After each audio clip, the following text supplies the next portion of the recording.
Pierre, vous avez quand même le sourire à l'issue du match, mais voilà, bon, ça fait encore une défaite supplémentaire. À quoi vous l'attribuez, vous, personnellement?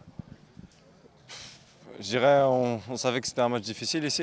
C'est un déplacement compliqué. On sait surtout que nous, on n'a jamais gagné à l'extérieur. On n'a ramené que 2 points sur 18. Donc c'était un challenge pour nous de venir prendre des points ici. Et on se l'est dit début de match, on s'est dit à la mi-temps, ça va jouer sur des détails.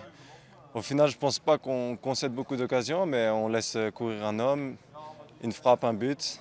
Et voilà, encore l'histoire qui se répète à l'extérieur. Quand on regarde vos 14 matchs sur cette première tranche, on se rend compte qu'il y a moins de, comment dire, de dynamisme dans votre équipe. Il y a toujours un problème pour le porteur du ballon, en fait, qui ne trouve pas beaucoup de solutions.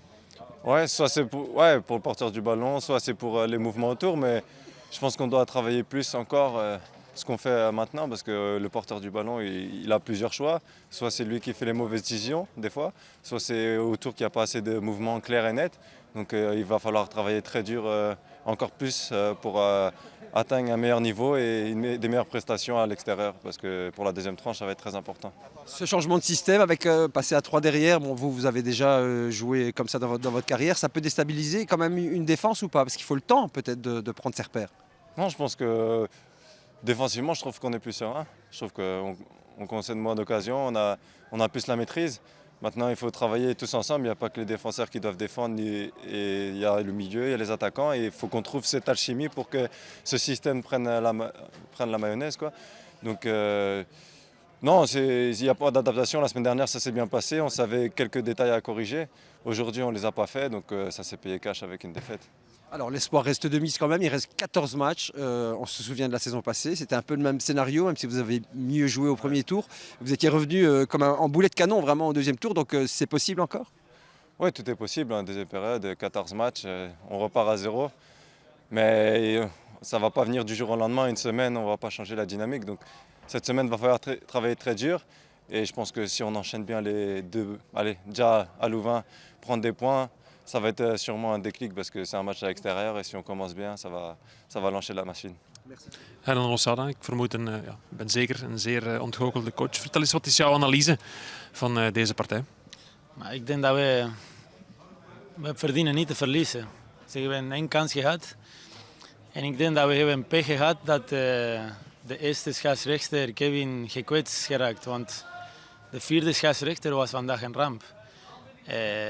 3, 4 gele kaarten tegen ons, een rode kaart door een Schwalbe. Ik bedoel, we moeten een beetje normaal blijven. En dat heeft de wedstrijd gewoon naar de kloten gebracht. En was een wedstrijd in evenwicht en zelfs in een moment waar wij waren 10 tegen 11, waren we de beste ploeg op dat moment.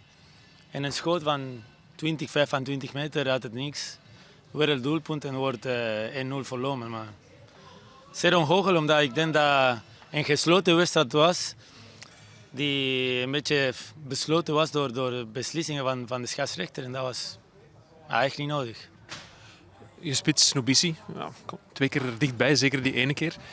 Is het dan de pech die hij heeft dit seizoen?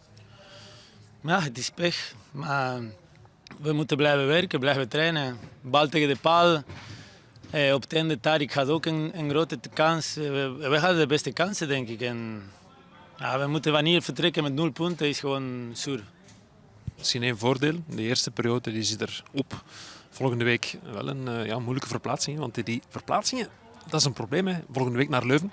Ja, maar los van eerste of tweede periode, dat maakt niet uit. We beginnen alle matchen met de intentie om te winnen. En als we niet kunnen hier op Lommel winnen, ja, de tweede periode gaat ook moeilijk worden. Dat is een realiteit. Een verschil met vorig seizoen.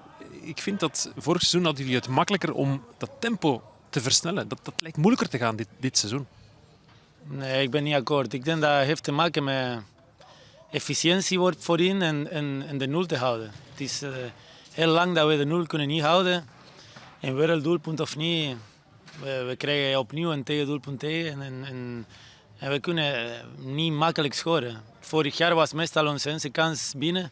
En nu hebben we, ik weet niet, 10-tal kansen nodig om een doelpunt te scoren. Het heeft te maken met vertrouwen, met efficiëntie. Maar er is maar 1 manier en dat is blijven werken en blijven trainen. En proberen vertrouwen te tanken voor de tweede periode. Maar gaat niet makkelijk zijn.